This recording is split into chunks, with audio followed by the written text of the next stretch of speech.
السلام علیکم ورحمۃ اللہ وبرکاتہ ملګرو اسلام آباد درنې په حواله سره خبره کوو خو زامې حقیقت یو کلیپ در سره شیر کوو چې سابقا ناظم اشفاق خان میناخیل یو کلیپ صحافي سوال ونه کړاو چې په هغې باندې زه دته داد ورکوم چې تر ننه پورې په تاریخ کې موږ پښتونخوا چې یو داسې لیډر یو نماینده یا یو ایم پی یا یو ایم این اے داسې جواب صحافي ته نه دا ور چې کوم دور ده دا کلیپ وارو بیا په دې باندې تفصیل خبره کوو رہ جائے کہ کے پی کے اتنی اماؤنٹ بقایا رہ گئی کیوں رہے کیا ہاں کیوں رہے کے پی کی جو بقایا جات بقائے جاتے کیوں تو یہ تو ہم کہتے ہیں پہلے دن سے ہمارا وزیر اعلیٰ صاحب بھی یہ کہتے ہیں کہ یہ تو ہمارے سرزیت ہمیں اپنا حق دے دو آپ پھر کہتے ہیں کہ آپ چور ہیں اور آپ بجلی چوری کرتے ہیں بھائی آپ نے جتنا ہمارا حق چوری کیا ہے یہ ہم کہتے ہیں کہ ہمیں اپنا حق دے دیں یعنی بجلی آپ ہم پر الزام لگاتے ہیں کہ آپ بجلی چوری کرتے ہیں لیکن اپنے گریبان کو نہیں دیکھتے کہ آپ نے ہمارا کتنا چوری کیا آپ نے کتنے پیسے ہمارے چوری کیے 1500 ارب روپے آپ پر ہمارے بقایا جات ہیں آپ ہمیں بجلی دیتے نہیں ہیں اور الٹا ہم پر الزام بھی لگاتے ہیں کہ آپ چور ہیں تو ہمیں اپنے بقایا جات دیتے 1500 ارب روپے صرف ہمارے بجلی میں ہم وفاق پر رہتے ہیں بقایا رہتے ہیں نو ملګرو تاسو کلیپ واورېدو چې اشفاق خان میناخیل نه دا یو صحافي سوال وکړو دا روټین وایز باندې مسلسل کیږي دا سوال او وفاق دا نارې کوي چې پی کې باندې بجلی او بقایا جات دي نو دا مسلسل کیږي نن دا اشفاق خان باندې چې کوم سوال وکړ خیر دی نر سړی دا چې کوم د جواب ورکړ دا صحافیو ته وایي چې تاسو ټولې پښتونخوا د غله زامن یو موږ ټول پښتونخوا شئ ځکه چې چوري بجلی وایي چې کوو تاسې او بقایا جات نه ورکوو نو وفاق تاسو نه دا ګیلې دي نو اشفاق خان میناخیل دلته دا ډېر ښکلی جواب ورکړ چې تاسو خپله ټول غله زامن یو تاسو وفاق باندې چې موږ کومه 1500 ارب روپۍ بجلی په مد چې بقایا جات ته تاسو نه راکوو ته تاسې غلا نه وایو او چې کوم موږ باندې بقایا جات ته هغه ته غلا وایو دا سوال دا جواب تر ننه پورې ما چا له خولې نه داروېدله خیر دی یو ته دغسې نرې خبرې چې سپینې خبرې کوم سړی کوي هغې ته داد ورکول پکار دي ځکه چې وفاق باندې چې کوم موږ په بجلی په مد باندې موږ کې پیکې نه کومه بجلی راځي 1500 روپۍ موږ دو قرضدار دي دا خو موږ بقایا جاتو چې راځي که نه یو طرف ته موږ پښتونخوا ته لوډ شیټینګ بجلی نه راکوي بقایا جات له وجې او یو طرف ته وفاق باندې کوم بقایا جات دي چې کومه بجلی پنجاب ته راځي په هغه مد باندې 1500 ارب روپۍ کمه بیش په دې باندې بقایا ده هغه بقایا جات دو ادا کوي نه موږ کې خیبر پښتونخوا ته بلکې هغه بقایا جات نه علاوه دو ته بجلی مسلسل رادرومي او هر 24 غنټې دو ته میسر دي او موږ پښتونخوا باندې چې لږ ډېره چا غریب کور باندې چې بقایا جات دي هغې ته بجلی نه میلاو کېږي دلته دوه قسم دا ناانصافي ده یو طرف ته له ټولو نه غټ رقم 1500 ارب روپۍ په دو باندې بقایا جات باوجود دو ته بجلی چا نه ده ورکټ کړې لوډ شیټینګ یې په چا کې پی کې نه ده پکړی او هغه نه باوجود دو موږ چې چا یو غریب کور لا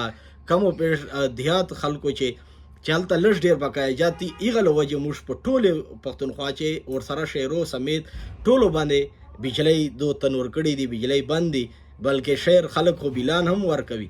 نو خبره داسې ده چې صحیح جواب یې ورکړی ده چې تاسو دې غله زامن یو چې بقایا جات کوم موږ ته نه راکوو دا غلا چې راځي چې موږ ولا غلا ته تښکاري او تاسو ولا غلا نه ښکاري نو ملګرو خبره داسې ده چې بجلی موږ بقایا جات ولې تر اوسه پورې دی وفاق چې دا نارې کوي چې بقایا جات ته تر اوسه پورې خیبر پښتونخوا ته دو په څه شی ورکړه میرپور ته وګوره یو ډیم د ورسره 4 روپۍ یونټ ته سبسیډي په مد ورده هغه نه علاوه سبسیډي په مد باندې 2000 روپۍ هلته من ده ریلټي په مد باندې نو موږ پښتونخوا ته څه شی راکړل هغه نه موږ ته بجلی یونټ چې موږ ته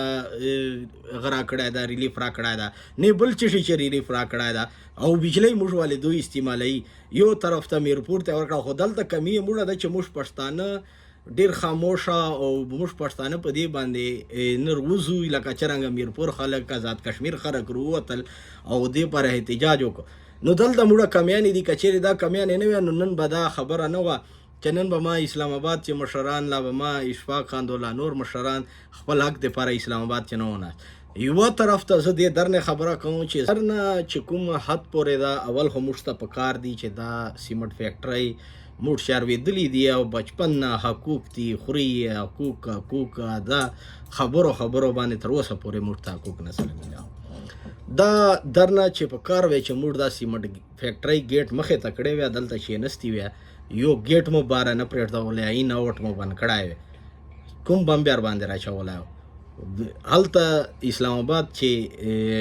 کوم ټایم ضایع کولو نه دا بهتره وه چې دلته موږ چې نستی وی به هر حال چرته چې وي موږ پښتانه چې همیشه چرته احتجاج خبره وي لا چې دغسې مسایل نو موږ نوجوان طبقه دې ته نه روځي نوجوان طبقه په میډیا باندې په سوشل میډیا باندې لا بیا شغل ډول باجو ته په ګڼ تعداد باندې خوجي او خو چې کله میدان ولګېږي یا میدان چې بیا دو پته نه لګېږي نو زه دومره وایم چې تر چوره پورې دی نوجوان طبقه په دې باندې ټیګسلي نه دې حق سره درېدلي نه تر هغه پورې الله دې وکړي چې الله پاک داسې خاورې چې داسې کسره پیدا سي یو دا لکه مروت نه په ټولې پښتونخوا چې دا موږ چوره وسایل دي لا موږ چوره معدنیات دي هر ځای قبضه ده هر ځای چېرته حقوق نه میلاو کېږي نو صرف دا ده چې موږ چې کوم مشران دي لیډرشپ ته هر ټولې صوبې او ټولې ضلعو چېرته معدنیات دي لا موږ حقوق دي هغې په حوالې سره موږ مشران بالکل خاموشه دي بلکې زه به دا ووایم چې دې ته بتو په مت چې دې ته پیسې درومي که چېرې بتو په مت باندې پیسې نه تللی نو دې به نن دا حال نو نن به ما مشران بیا په سر وه خلک په پسې ول نو کوم چې لیډرشپ وي داسې ایماندار کس په دې خاورې چې موږ بار وایو چې نه پښتونخوا چې چا پیدا کړ نه داسې خاورې چې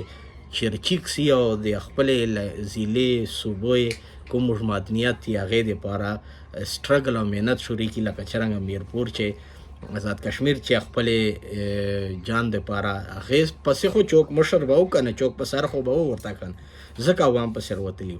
نو چې کله حق سچې لارې باندې او په صحیح لارې باندې کوم مشر روزي نو هغې پسې عوامي سمندر وي تاسو ولیدل پی ټي آی په قیادت چې کله پی ټي آی باندې سخته وه پی ټي آی ټارګیټ کېدله نو هلته شیر افضل خان رچیکس او په حق لارې باندې پی ټي آی سره ودرېده نو خلکو چوره مینه محبت ورکړه او یو سمندر و عوام پسې نو دغسې چې که چیرې موږ د خپلې حقوقو دپاره لکه مروت ټولو صوبې خیبر پښتونخوا چې خپل حقوق دپاره روز ورچیک سو داسې یو مشر رچیک سي نو دغسې عوام سمندر به وي پسې عوام حق او سچ سره درېږي عوام په هغې باندې فخر کوي هغه سپورټ کوي او هر یوې لارې چې د ده ملاتړ کوي نو امید ساتو الله پاک دې وکړي چې داسې خاورې چې چیرې کس پیدا کړو نا امیده یو لا فیلحال مو داسې مشر نه ده میندلی چې موږ ووایو چې په صحیح معنی باندې دا یې موږ ته ودرېږي مننه جی شکریه